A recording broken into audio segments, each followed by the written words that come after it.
नमस्कार दोस्तों। आज जो हम अध्याय करने जा रहे हैं उसका नाम है गति। आज हम इसका दूसरा भाग करेंगे और ये वाला जो भाग है वो इससे पहले वाले भाग से थोड़ा सा कठिन है। तो चलिए देखते हैं कि इस भाग में हम क्या जानने वाले हैं। जरा ध्यान से देखिएगा। दरअसल इस भाग में हम काफी सारे चीजों को देखने वाले हैं और इनका इस्तेमाल हम आगे की वीडियो में करेंगे, तो इन्हें ध्यान से देखिएगा। सबसे पहला है सदिश व अदिश राशि। उसके बाद हम जानेंगे एसआई मात्रक के बारे में, फिर हम जानेंगे दूरी और विस्थापन के बारे में और अंत में हम जानेंगे गति एवं वेग के बारे में, जहां हम गति और वेग में अंतर क्या होता है उसे भी समझेंगे। अब इन सब को छोड़िए, शुरुआत करते हैं सरल रेखीय गति से, क्योंकि आखिरी वीडियो में हमने वीडियो यहीं पर खत्म किया था, तो जाहिर सी बात है इसे समझना जरूरी हो जाता है। अब आखिरी वीडियो में हमने बात यहाँ पर रोक दी थी, जहां हमने एक सरल रेखा बनाई थी। अब इसे मान लीजिए कि एक सीधी सड़क है और जो हमारा जीरो था उसे हमने मूल बिंदु का नाम दिया था। अब यहाँ पर हम सीखने वाले हैं कि हम किसी वस्तु के स्थान को कैसे दर्शा सकते हैं।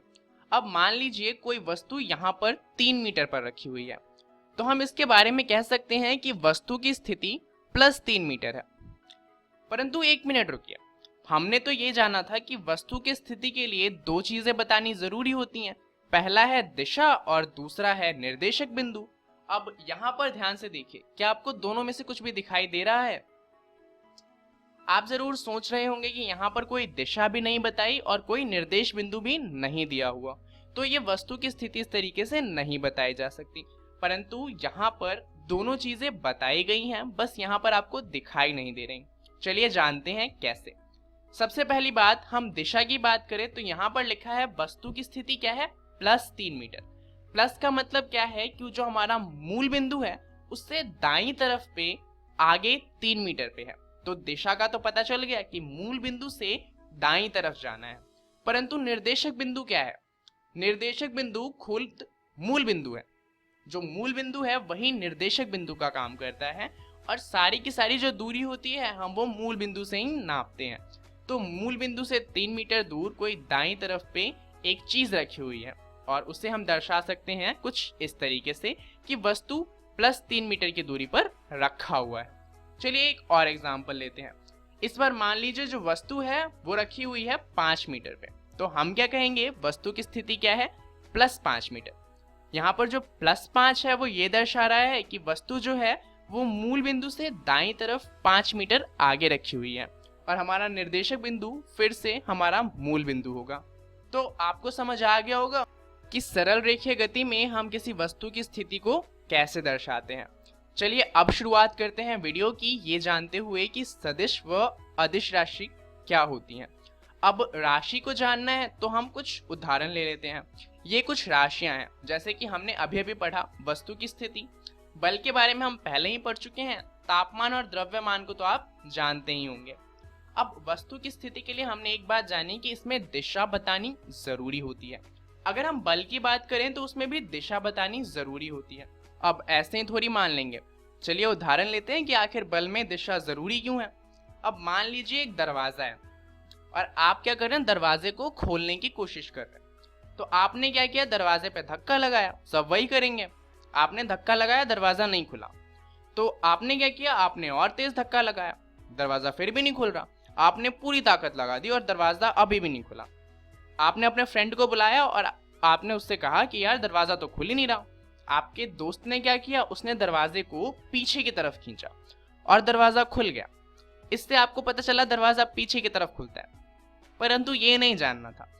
यहाँ पे हमें पता क्या चला कि जब फोर्स आगे की तरफ लगाया गया तो ज्यादा फोर्स लगाने पे भी दरवाजा नहीं खुला। वहीं फोर्स की जो दिशा थी वो बदल दी गई।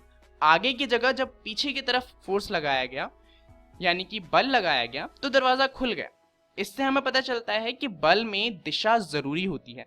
हमने आगे की तरफ बल लगाया या पीछे की तरफ बल लगाया, ये बात मायने रखती है। चलिए एक और उदाहरण देखते हैं। ये एक आदमी है जो किसी छत से लटका हुआ है। क्यों लटका हुआ है वो नहीं पता, वो जानते भी नहीं है, उसे छोड़ दीजिए। अभी हम ये देखते हैं कि आपने इसे देखा तो आप क्या करेंगे, आप या तो इसे ऊपर की तरफ खींच सकते हैं, उससे क्या होगा कि ये बंदा बच जाएगा। परंतु ये भी हो सकता है कि आप गलती से इसे नीचे की तरफ धक्का दे दें, उसमें क्या होगा, ये गिर जाएगा। तो यहाँ पर ये बात बहुत ज़्यादा महत्वपूर्ण हो जाती है कि आप बल किस तरफ लगा रहे हैं, आप उसे ऊपर की तरफ खींच रहे हैं या नीचे की तरफ धक्का दे रहे हैं। तो बल में दिशा ज़रूरी हो जाती है। यहीं पे अगर हम तापमान की बात करें तो क्या आपने किसी को सुना है बोलते हुए कि आज ऊपर की तरफ तापमान ज़्यादा है या नीचे की तरफ तापमान कम है? ऐसा नहीं होता, क्योंकि तापमान के साथ दिशा को नहीं जोड़ा जा सकता। उसी तरीके से अगर हम द्रव्यमान की बात करें तो ऐसा नहीं होता कि किसी चीज़ का ऊपर की तरफ द्रव्यमान ज़्यादा हो, नीचे की तरफ कम हो, दाईं तरफ ज़्यादा हो, बाईं तरफ कम हो। तो द्रव्यमान में भी दिशा का कोई मतलब नहीं होता। तो ये कहानी क्यों सुन रहे हैं हम? दरअसल कुछ चीज़ें होती हैं जिसमें दिशा बतानी महत्वपूर्ण होती है और कुछ चीज़ों में दिशा नहीं जोड़ी जा सकती। यही होती हैं सदिश व अदिश राशियां। चलिए एक बार दोनों की परिभाषा देख लेते हैं।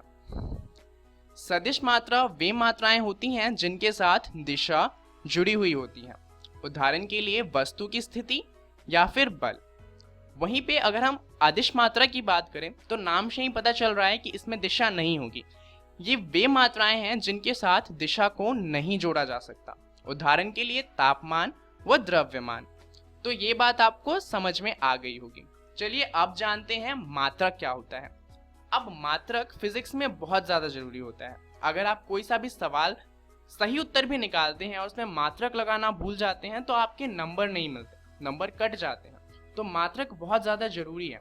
अब ऐसा क्यों है, चलिए जानते हैं। शुरुआत करते हैं मात्रक की परिभाषा से। तो यह एक संदर्भ मानक है जिसके संदर्भ में किसी भी भौतिक मात्रा को मापा जा सकता है। उदाहरण के लिए भौतिक मात्रा का एक उदाहरण है आपकी हाइट। मान लीजिए आपकी हाइट है 5 फुट 5 इंच और आपके दोस्त की भी हाइट है 5 फुट 5 इंच। तो इसका मतलब क्या है कि आप दोनों की हाइट बराबर होगी। ऐसा नहीं होगा कि आपका 5 फुट 5 इंच ज़्यादा होगा और आपके दोस्त का 5 फुट 5 इंच कम होगा। तो आप ज़रूर सोच रहे होंगे कि क्या ये अजीब सी बात है, ऑब्वियसली बराबर होगा। परंतु पहले क्या होता था, हम चीज़ों को हाथों से नापा करते थे। उसमें क्या होता था, कुछ लोगों के हाथ बड़े होते थे, कुछ लोगों के छोटे होते थे। तो इस तरीके से नापने की चीज़ों को अच्छे से नहीं किया जा सकता था और इसीलिए एक संदर्भ मानक बनाया गया जिसे मात्रक कहा जाता है। अब यहाँ पर भी एक दिक्कत थी। मान लीजिए आपका जो वजन है वो है 125 किलोग्राम। अब इतना ज़्यादा तो नहीं होगा पर मान लीजिए इतना है। तो अगर आप किसी को बताएंगे कि आपका वजन 125 किलोग्राम है तो वो समझ जाएगा कि आपका जो वजन है वो काफ़ी ज़्यादा है। परंतु मान लीजिए आप उसे बताते हैं कि आपका वेट 125 है, तो उसे तो समझ में नहीं आएगा कि 125 क्या है, किलोग्राम है या ग्राम है या फिर किस में बता रहे हो आप वजन। तो 125 का कोई मतलब नहीं जब तक उसके पीछे हम केजी ना लगा दें। ठीक है, तो अगर हम किसी नंबर के पीछे उसका यूनिट नहीं लगाते तब तक उसका कोई मतलब नहीं रह जाता। परंतु यहाँ भी एक दिक्कत थी। दरअसल हमारा जो पृथ्वी है वो बहुत बड़ा है और हमारे पास जो यूनिट हैं वो भी बहुत ज़्यादा है। हम वजन को केजी में भी नाप सकते हैं, ग्राम में भी नाप सकते हैं, एलबी में भी नाप सकते हैं, टन में भी नाप सकते हैं और जिनको जो पसंद होता है वो उसका इस्तेमाल करते हैं। तो इससे दिक्कत क्या होती है कि आप मान लीजिए इंडिया में रहते हैं और आपको काम करने के लिए जाना पड़ता है अमेरिका, और वहाँ पर लोग क्या कर रहे हैं कि चीज़ों को केजी में नहीं नापते, ग्राम में नापते। तो दिक्कत क्या होगी, आपका सारा का सारा टाइम उस केजी के यूनिट को ग्राम में कन्वर्ट करने में लग जाएगा। तो इसके लिए क्या किया गया, इसके लिए बनाया गया एसआई मात्रक, जहाँ पर यह बताया गया कि आपको जितनी भी चीज़ें हैं वो इन चीज़ों में नापनी है। जैसे कि लंबाई के लिए कहा गया कि आपको सारी की सारी लंबाई मीटर में नापनी है, सारे द्रव्यमान किलोग्राम में नापने हैं और जितनी भी समय की बात होगी वहाँ पर आप समय को सेकेंड्स में लेंगे। तो इससे फ़ायदा क्या हुआ कि अब हर जगह पर इन्हीं का इस्तेमाल होता है। तो आप किसी और देश में भी जाकर काम करेंगे तो वहाँ पर आपको कन्वर्ट करने वाली झंझट नहीं झेलनी पड़ेगी। चलिए अब जानते हैं दूरी और विस्थापन को। दरअसल दूरी वास्तविक पथ जो वस्तु द्वारा तय किया गया हो उसे कहा जाता है। तो मान लीजिए कोई वस्तु सबसे पहले 0 मीटर पे है, थोड़ा सा आगे जाती है, थोड़ा और आगे जाती है और फिर सोचती है कि वापस आ जाना चाहिए और वापस आ जाती है। तो पहले 3 मीटर गई थी, फिर 2 मीटर गई थी और फिर वापस 3 मीटर आ गई। कुल दूरी कितनी हो जाएगी, सबको जोड़ देंगे, हमारे पास 8 मीटर कुल दूरी आ जाएगी, जो कि एक अदिश मात्रा है। अब वहीं पर विस्थापन की अगर हम बात करें तो वस्तु की प्रारंभिक और अंतिम स्थिति के बीच की न्यूनतम दूरी को वस्तु का विस्थापन कहा जाता है। तो यहाँ पर न्यूनतम दूरी क्या है, पहले 0 मीटर थी, अब 2 मीटर पे आ गई है। तो न्यूनतम दूरी कितनी हो जाएगी, इस और इसके बीच की दूरी वो कितनी है, 2 मीटर। तो विस्थापन आ गया 2 मीटर। अब ये एक सदिश मात्रक है, ऐसा क्यों, चलिए जानते हैं। मान लीजिए वो 3 मीटर वापस नहीं आता और वो 3 मीटर दरअसल और आगे चला जाता, तो यहाँ पर हमारा विस्थापन क्या हो जाता, प्रारंभिक और अंतिम में जो सबसे कम दूरी है वो, यहाँ पर सबसे कम दूरी ही 8 मीटर है, तो हमारा विस्थापन कितना हो गया, 8 मीटर। यहाँ पर हमने क्या बदला था, सिर्फ दिशा बदली थी। दिशा बदलने पे हमारा उत्तर भी बदल गया, इसलिए एक सदिश मात्रक है। चलिए आप जानते हैं गति और वेग को। एक तरफ लिखते हैं गति, एक तरफ लिखते हैं वेग। अब क्योंकि वेग जो है वो एक सदिश मात्रक है, तो इसके ऊपर हम एक एरो लगाते हैं। इसका मतलब होता है कि ये एक सदिश मात्रक है। अब अगर हम गति की बात करें तो गति का जो सूत्र होता है वो होता है दूरी बटे में समय। दूरी मीटर में लेते हैं और समय सेकंड में, तो यूनिट क्या हो जाएगी, मीटर पर सेकंड। वहीं अगर हम वेग की बात करें तो वेग होता है विस्थापन अपॉन में समय। विस्थापन भी मीटर में लिया जाता है और समय सेकंड में, तो इसकी यूनिट भी गति जैसी ही होती है, मीटर पर सेकंड। अब चलिए जानते हैं गति अदिश मात्रक क्यों है और वेग सदिश मात्रक क्यों है।